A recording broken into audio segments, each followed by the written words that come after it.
A rematch over 2 years in the making. The Detroit Lions are back at Arrowhead to take on the Kansas City Chiefs. Both of these teams look a little different than they did in 2023, but which one is better? Can the Chiefs avenge that Week 1 loss, or will the Lions continue to roar? We'll find out in the simulation, but first, we have to get behind the bar and make our drink F the refs. No, this is a classic matchup. It really brings me back to 2023.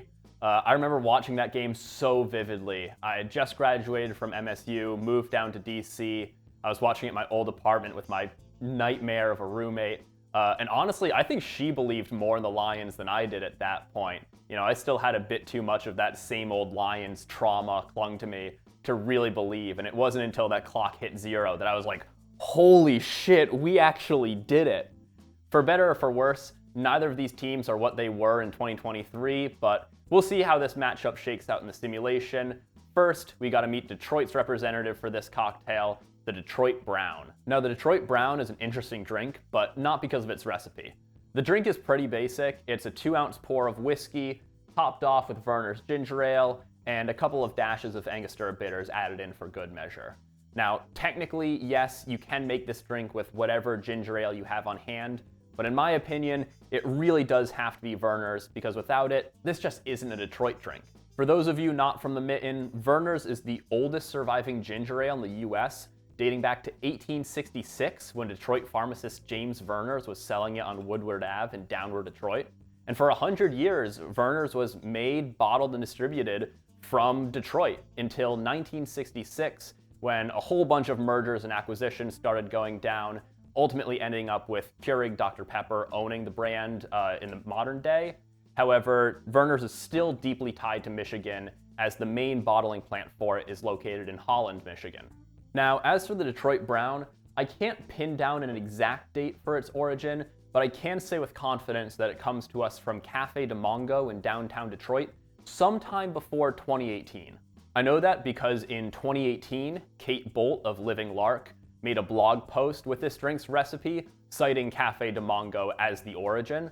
Her recipe, which was for a batch of cocktails, would then be picked up and turned into a single-serving recipe by Michigan-based Coppercraft Distillery, which in a funny full-circle moment is actually located in Holland, Michigan. Now, because Kansas City has so many primetime games, I need to get my inspiration wherever I can for them.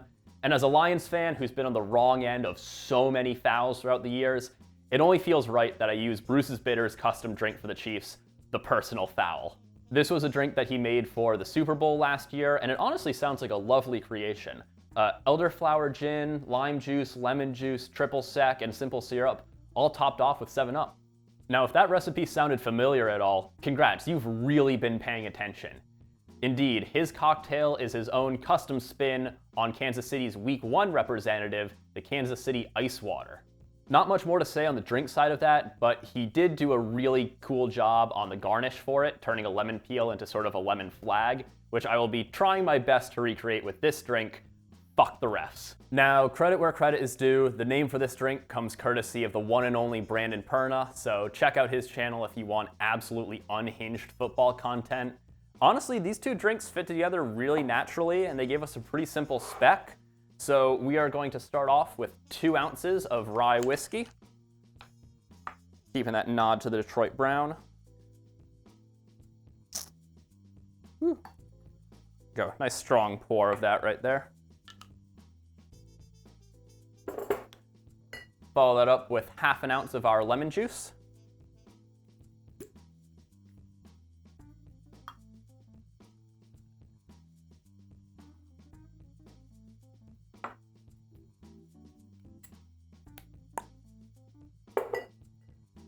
Then 1/2 ounce of lime juice.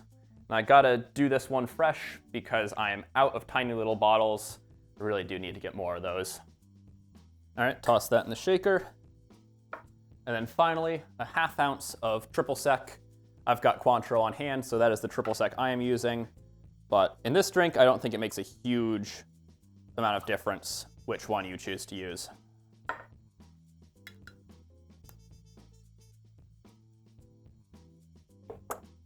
All right, then we're gonna shake that all up.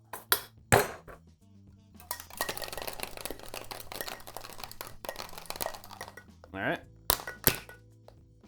There we go.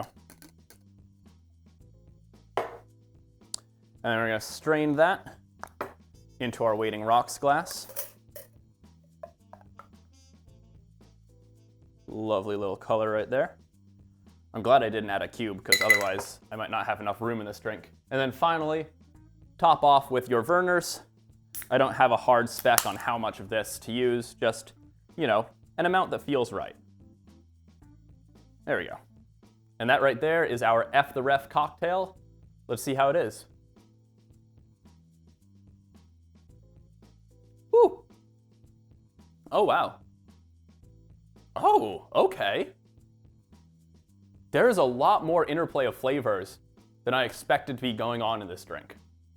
I thought this was going to be a very tame drink, because it is just basically, you know, whiskey, sour, and ginger ale. Not even ginger beer, right? I mean, Vernor's is an interesting ginger ale, and I'll talk a little bit more about it. But I thought this was going to be a very sort of mild drink, and it is not. It is very punchy and sort of all up in your grill when you take a sip of it.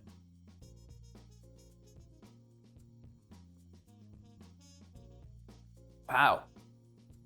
Yeah, that ginger ale, I mean, the effervescence of it really makes it act like a multiplier on all of those sort of different sour notes that you've got in there. The, you know, lime juice and lemon juice are both sort of coming from the same spot, but they're slightly different. And then the triple sec is coming in from, you know, a very distinct angle, but it's still sour, you know, it's still that citrusy sort of flavor to it. And so they're all kind of blending. And then because you have that effervescence from the ginger ale, you've got those bubbles, it really aerates all of those flavors. And it's just sort of like this like citrus bomb in your mouth. And then after that citrus bomb goes off, the rye whiskey, you know, all of those sort of wonderful flavor notes that it brings come through like a sort of backing track, like behind all of that. And it's just a really nice evolution on the tongue. Wow. This is far better. I thought this was going to end up being basically like, you know, like a kind of sad, oh, not a Moscow Mule. Is there one that's whiskey? Oh, like a kind of sad horse's neck, right? From the other Kansas City episode. That's kind of what I thought this was going to end up being, of like, it's just whiskey and it's ginger ale, you know, nothing super special here.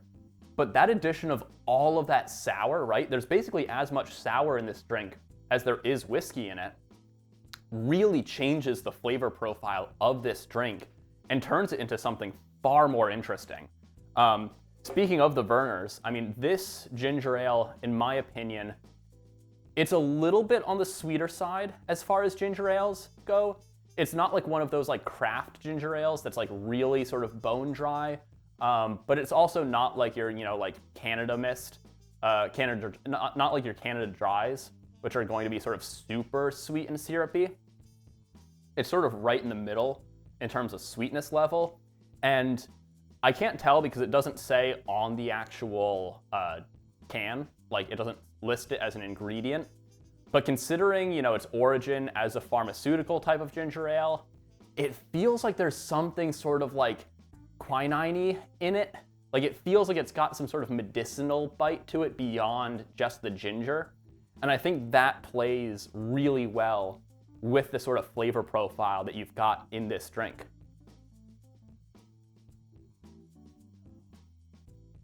Yeah, I mean, that is just, it is bracing, but not, it's bracing, but not abrasive. It's, you know, it very much sort of like shocks the system and like wakes you up, but not in a bad way, not in a like, oh God, I've consumed poison, get this out of me way, but in a like, wow, this is like a bolt of energy striking the system. Well, at the end of the day, a very exciting cocktail for what should hopefully be a very exciting matchup. Let's find out in the simulation. Well, unlike the 2023 matchup, it's now the Lions kicking to the Chiefs, who return it to their own 26-yard line to get this game started. The Chiefs' offense gets off to a strong start as Mahomes fires a 15-yard dart to Kelsey for the first score of the game. The rest of the first quarter is pretty quiet, but Isaiah Pacheco powers the Chiefs' drive in the second quarter eventually punching it in from 3 yards out to give them a 14-0 lead. However, the Chiefs can't keep this Detroit offense contained for long, as the Lions steadily march down the field, with Jahmyr Gibbs getting the ball in the flat to score their first TD after the 2-minute warning. On a 3rd and 10, the Chiefs seem to keep their 2-minute drill alive with a deep bomb to Smith-Schuster, but a booth review overturns the call and the Chiefs have to punt it away. However, the Lions go 3 and out, giving the Chiefs the opportunity to get within field goal range. They settle in for the 42-yarder, which is blocked! Suck shit, Bucker! Score remains 14-7 at the half. The Lions start off strong in the second half, as Goff connects with a wide-open St. Brown for a 31-yard touchdown to tie the game. Unfortunately, the Chiefs only need one play to retake the lead, as Brian Branch whiffs the tackle, Kirby Joseph is illegally blocked in the back, which of course isn't called, and Isaiah Pacheco is off to the races, taking it 73 yards to the house. The Chiefs are driving at the end of the third quarter, making it all the way to the 8-yard line, where Mahomes is picked off by Jack Campbell, killing the drive and keeping this a one-score game. The Lions use that momentum to flip the field on the Chiefs. Jahmyr Gibbs shatters this defender's ankles into dust and hops right on in for the 6-yard touchdown to tie it at 21. However, the Lions' defense fails to stop the Chiefs on their next drive, as it's play-action air delivery to Pacheco this time, who scoots into the end zone completely untouched. Lions have just under 2 minutes to tie it, but as I've said so many times before, this is Madden. The AI can't manage the clock for shit. So despite making it all the way to the 30-yard line, the Lions run out of timeouts, and the Chiefs hang on for a 28-21 win. Now you know I've got to back my Lions in this matchup, but honestly, I could see this being a possible outcome. I certainly think the Lions have the edge in this game, but I wouldn't be surprised if it's a one-score game at the end of the day. Both quarterbacks had nice games, both had 2 touchdowns, posting rates above 100. Now Goff had the cleaner game, avoiding any interceptions and about 30 extra passing yards. But yeah, nothing particularly spectacular or horrible for either of these QBs. Just 2 good, solid games. Now Jahmyr Gibbs had a good game, hard to be upset with 18 carries for 73 yards and a touchdown. The problem is that Pacheco had an incredible game, turning 12 carries into 166 yards and 2 touchdowns. Obviously, that stat line is skewed somewhat by that 173-yard rushing TD, but even removing that, it's a very good day at the office. Also, Madden strikes again, this time in the Detroit backfield, as Monty only gets 4 carries for 3 yards, which is hard to believe, especially considering how well he's been running the ball recently. On the receiving front, Amon-Ra handily paced all other receivers, leading the pack with 7 catches for 105 yards and a touchdown for good measure. But since both QBs had good games, lots of receivers had solid games falling in that 30 to 50 yard range. But way down at the bottom, we have the one-handed wonder himself, Isaac TeSlaa. Only 1 catch for 12 yards, but goddamn I love that rookie and I'm happy to see him get on the stat sheet. Funnily enough, the Monte Carlo stats for these quarterbacks are essentially the same as their Madden stats, just knock 30 passing yards off each of them.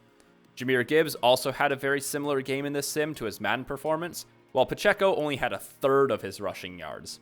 Of course, since the Monte Carlo sim can handle running back committees, it gets Demo involved with 51 rushing yards.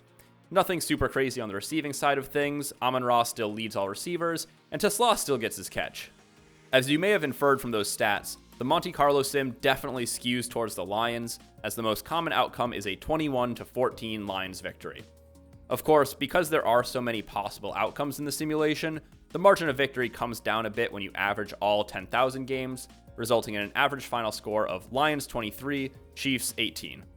Do you agree with the simulations, or do you envision a different future? I'm looking forward to hearing your thoughts down in the comments. As a reminder, our drink for this matchup is the Citrus Bomb, lovingly titled F the Refs. If you make it, please let me know what you think, and I'd love to hear your suggestions for what drink should be your team's representative. Stay curious, stay thirsty, and I'll see you in the next one.